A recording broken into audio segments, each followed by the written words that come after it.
Welcome to Behind the Camera, a show dedicated to the producers, directors, replay operators, camera operators, video shaders, graphic operators, and the countless technicians who bring the images of sports to your TV every night. You know the names: Costas, Michaels, Buck, Scully. But this show is dedicated to the names you don't know, the people who bring the images to the screen that those broadcasters bring to life in your living room. On today's show, I'd like to welcome in Jeff Gowen, legendary producer who I met this year. I mean, I've worked with him before, but this was my first year.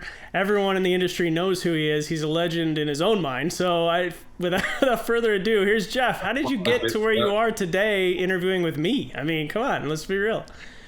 Exactly. This is the apex of my career right here, right now. Here it is.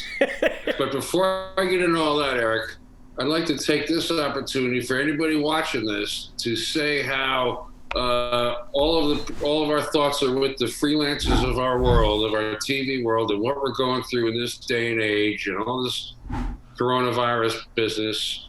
Just know that we're all in this industry together. Those of us on the production side and technical side, we're one team. We're all pulling for each other. So I just want to come right out and say that we're all in this together. Everybody hang in there. Don't lose your stuff, and we'll all be back seeing each other as quickly as possible. I just want to put that out there, and hang in there, all you freelancers. I know it's going to be tough, but we're all together on this, and we're all probably going to end up paying somewhere. But just know that all the production people are behind you, and we're all in this together. I just want to put that out there. As far as my journey to where we are today, I was at ESPN fresh from my college days for the first 12 years of my career. And then in '94, when Fox got the NFL package from CBS, I went over to Fox. I was one of the first 20 people hired at the Fox network in the spring of 1994. That's awesome. So what was it like being on the ground floor of this little network out of nowhere that all of a sudden has the biggest sports product in the world? It was absolutely amazing, Eric, and I appreciate the opportunity to talk about this because nobody's ever asked me about this. So I get this job at Fox. They fly me out to LA, which is where their basis was. I was based in New York, and there was a Fox office there as well. But anyway, they said, we're going to get everybody who we hired for the first week of Fox Sports together for a meeting out in Los Angeles. So you mentioned that it was a little bitty thing. Nothing little about it. In this meeting was Pat Summerall, John Madden, David Hill, who was the executive producer, Ed Gowen, who was the former president of CBS Sports, who had come over to Fox. It was Matt Millen back in the days when he wasn't a GM for the Lions. It was actually when he was a good TV guy. Dick Stockton. All these names from CBS, we all got together for this meeting, for this meet and greet. Bob Stenner, those of you in the truck remember Bob. Sandy Grossman, Hall of Fame director. So I got the job. We all go to LA, and it was pretty cool because we had 2 days of meetings. It was just brainstorming. It was just, how do we do this? What do we need to start with? And in that meeting was invented the first down line that you see right now on your NFL telecasts. It was a brainstorming meeting, and it was a discussion about how could we show the viewers at home graphically how far each team needs to get to the first down in football. And so that's exactly where I first heard of the idea, where it came from, and has look what it's come to. It's now a necessity that people don't even remember watching football without it. Yeah, I mean, I remember because you guys came up with the idea of the bug box where the score is in all the time as well, too, right?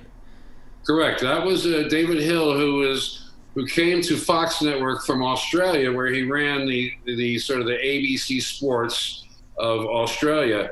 They were covering mainly soccer and rugby events, and they had a constant score up there for the rugby events long before we had them here. But David Hill brought the idea over to the U.S. to have a reference. That's why I've always seen it in the corner on Fox, because they just wanted to have it as a reference, like the scoreboard at the stadium. You always know where it is, and you refer to it when you need it. But it was such a revolutionary idea. People hated the fact the screen was being cluttered. Now I look at every screen today and forget about it. I feel like I'm reading a book or a magazine every time I just glance at it. Yeah. But back in those days, it was blasphemy to put a graphic on the screen that had the score and clock and everything on it constantly. It was brand new. But I remember the first year Fox came on with the slogan, "Same game, new attitude," and that was part of it. Yeah. Speaking of attitude, you've hinted to me that you have a great story from 2002, I want to say. You were doing a game in St. Louis, and a legend put you in your place as a young producer, shall we say. Yeah, so this is going to be a story that everybody in the truck who has to deal with a producer, and sometimes we have our ways and means that can be, we could say, can grate on people.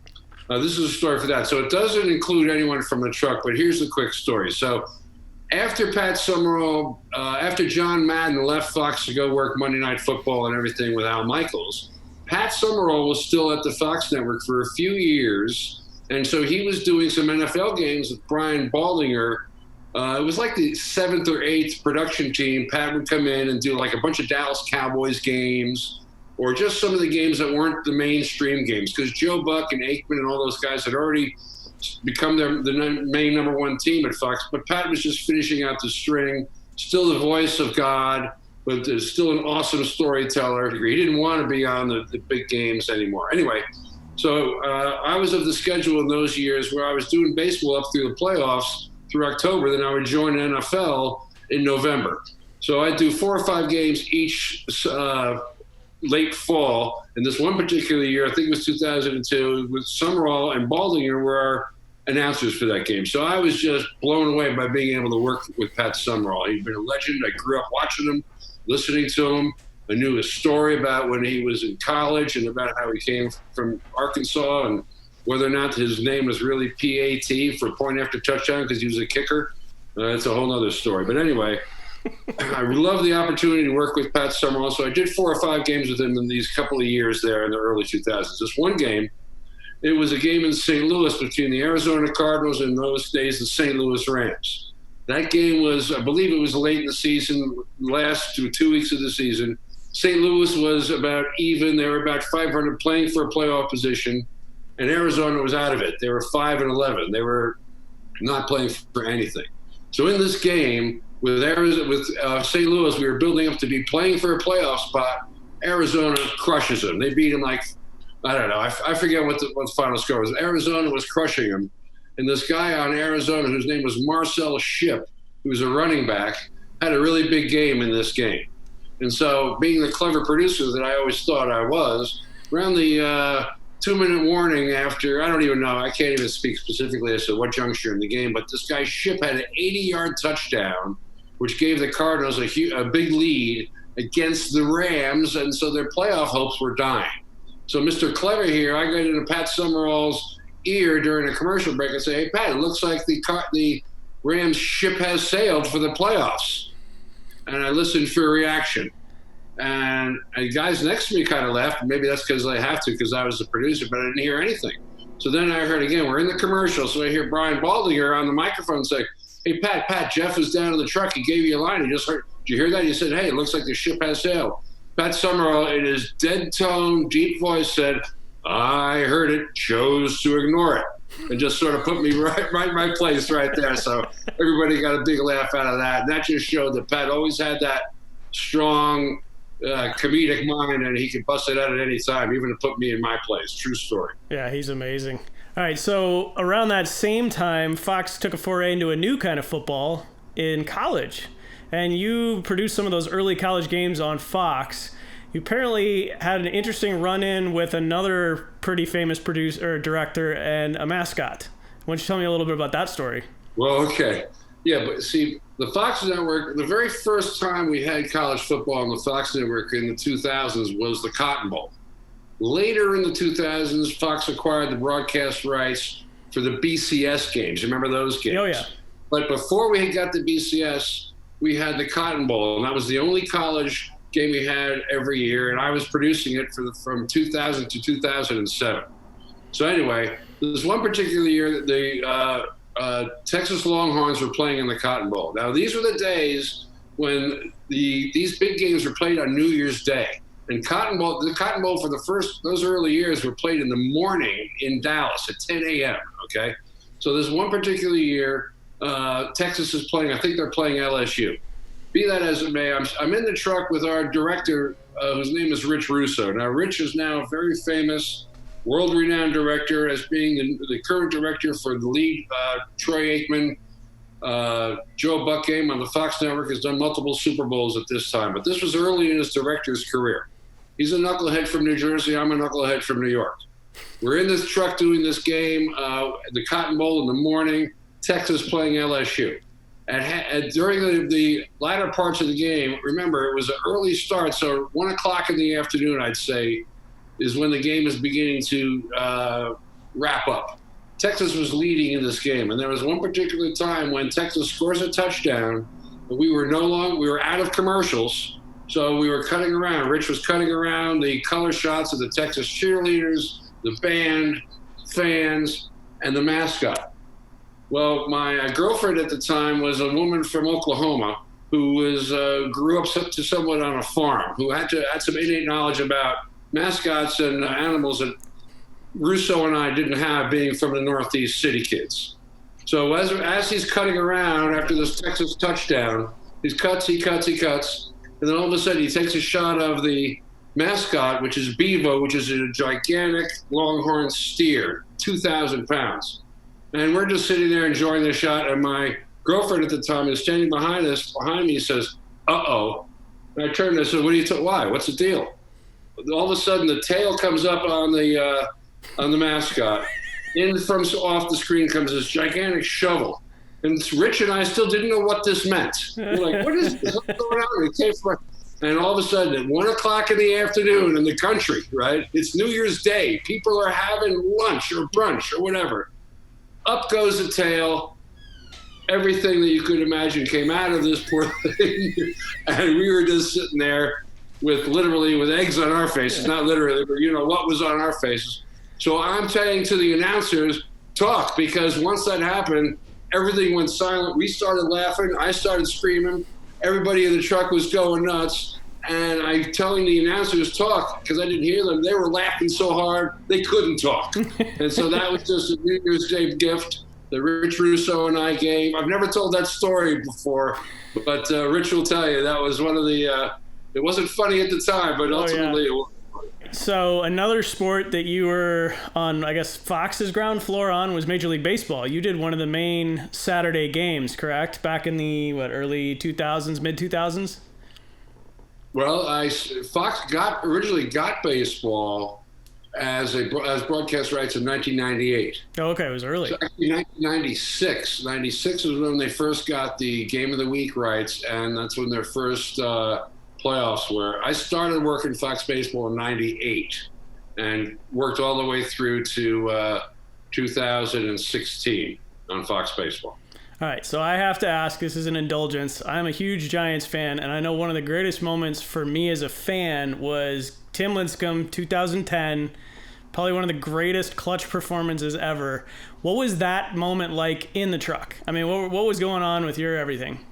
That game was very memorable on numerous levels. First of all, my director sitting next to me was Jim Lynch, who is the Giants' everyday director and has been for 25 years.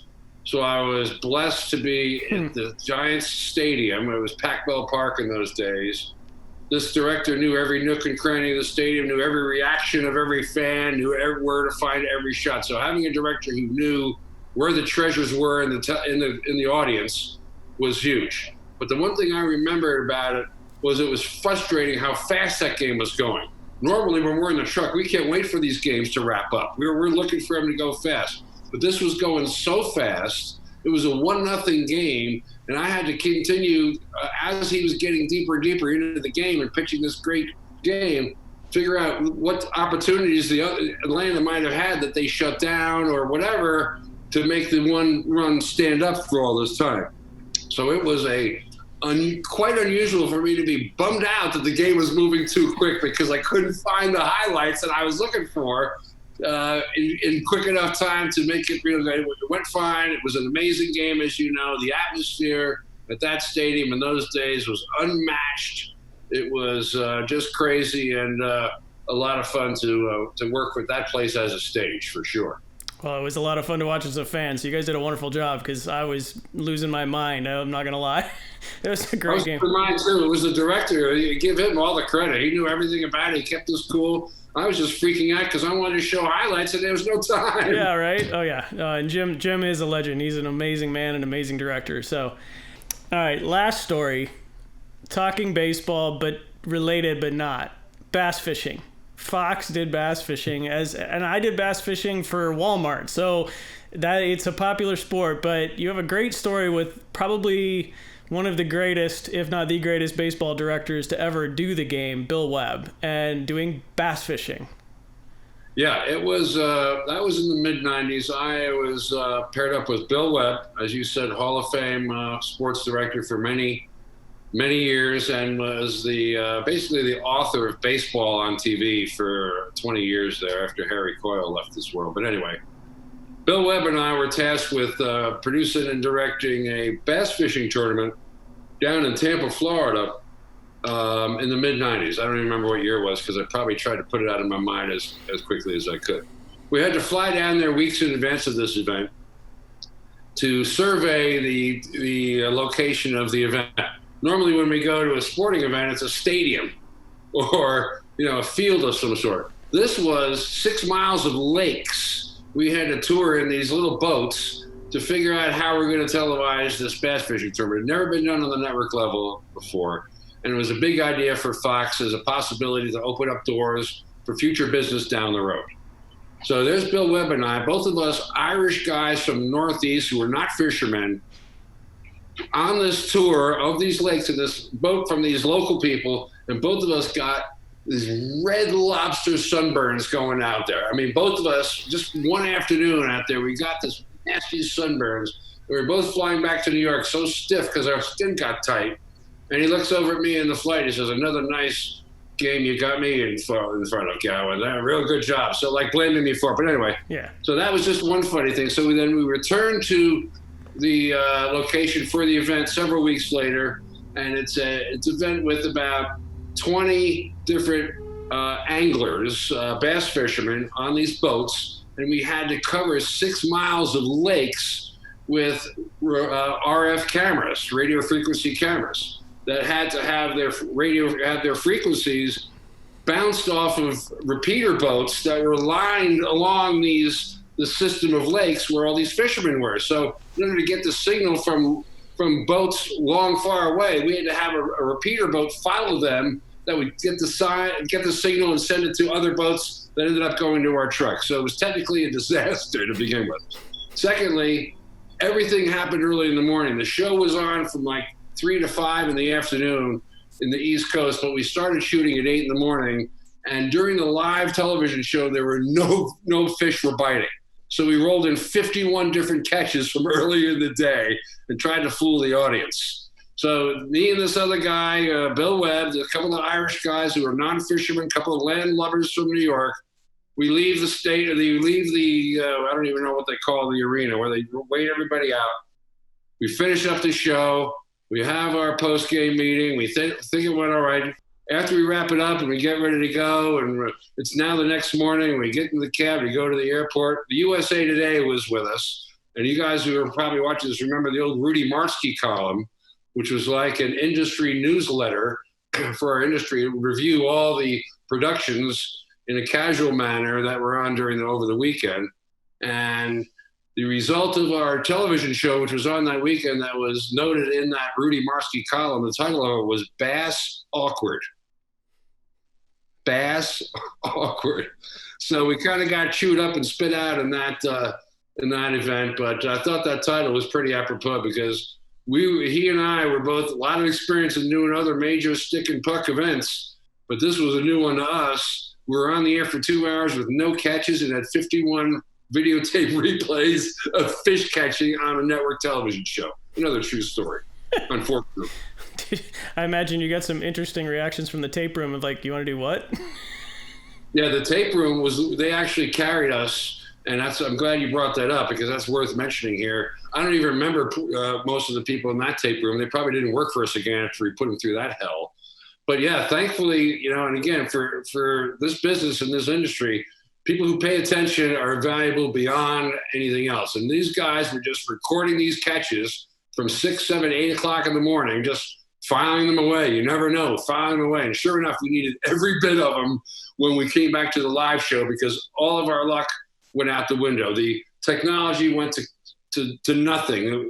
We had a bunch of RF cameras. They went to hash. It was just a technical disaster. We would have like one guy on one boat way far away. It was cutting in and out, but we had no other videos. It was nuts. So that tape room bailed our keisters out, as they normally would in shows that I worked, for sure, as you would know, Eric. Well, I gotta say, I'm gonna brag on you a little bit. I'm just curious how you got to where you're at. My first time really meeting you, I've worked with you with college football and other places, but actually working side by side with you as a director was in Toronto. I get the notification, it's my turn to go on the trip. I'm the rookie. I've done a couple of seasons. I'm the fill-in guy. You're going to Toronto with legendary producer Jeff Gowen, and you get to show him how regional television works. So, needless to say, I was a little scared. I'm not gonna lie. I'm like, by the way, you forgot to mention spoiled bitch network producer Jeff Gowen. Don't forget that. I was spoiled by the cushy job before. So you're right. You had to teach me sort of the MASH unit versus the special surgery. We had to just do meatball surgery. Yeah. So most people at home probably don't know it. The people in our industry do, but regional television, we do games every single day. We're day in, day out. When you're doing baseball, it's 162 straight. You get a little bit of time off here and there. Whereas with the network side, you travel in, you do the game on Saturday, you set up on Friday, you go home on Sunday, so you have plenty of time to kind of prepare for the next week. So I get tasked by my executive producer to help this grizzled network producer learn the daily grind. I mean, he could produce the games all day. When we got to the game, it was gravy. It was a lot of fun, but the in-between was interesting. So I got to ask, what possessed you to get into RSN television? This will come as a shock to you. You're not the first person that asked me that question. It actually was going on in my interview process to get this job. It's very simple, Eric. I have been to the mountaintop. I have been to the network. I've done the big games. I got a couple trophies to prove it. But I was still missing something when I became a freelancer and left the network. I missed the feeling of belonging. I missed the feeling, the team feeling. That still seems to be wavering on events these days, but as a freelancer, everything felt so temporary. So when this opportunity came up to go back into baseball, I knew some of the people on the technical staff, such as yourself and others, with Bob Brenly in our booth, who I'd had success in the past with and is one of my best friends, with other tight acquaintances I have here in Phoenix. My family, my children live in Denver with my ex-wife, so it wasn't that far of a trek. So I felt as though I examined it as I want to return to my love, and my love is baseball. And if I could do this to the level that these guys are happy with, I think it would be a mutual benefit for all of us. And so far, I think it's, at least for my area, it's going very well, thanks to people like you and the other people who made me feel welcome from the jump. Well, I appreciate that. We are very lucky to have you, and you've been a lot of fun, and it's been a great pleasure working with you. I appreciate you taking the time to talk to me today and to share your stories. I'm sure we'll have you back on, because I know, having sat in a bar or two with you over a cocktail, you've got plenty of stories. Yeah, we got to make sure maybe feed me a couple more before the next time, and I'll get a little bit looser for this. But thanks for the opportunity. Anybody watching this, again, hang in there throughout this tough time. We're all in this together, babies. Just hang in there. Yep. That's absolutely. So I appreciate you taking the time. See you soon. If you're curious about what you've heard today and would like more information on the games we talked about or some of the technologies, visit behindthecamerapodcast.com, and we'll see you next time.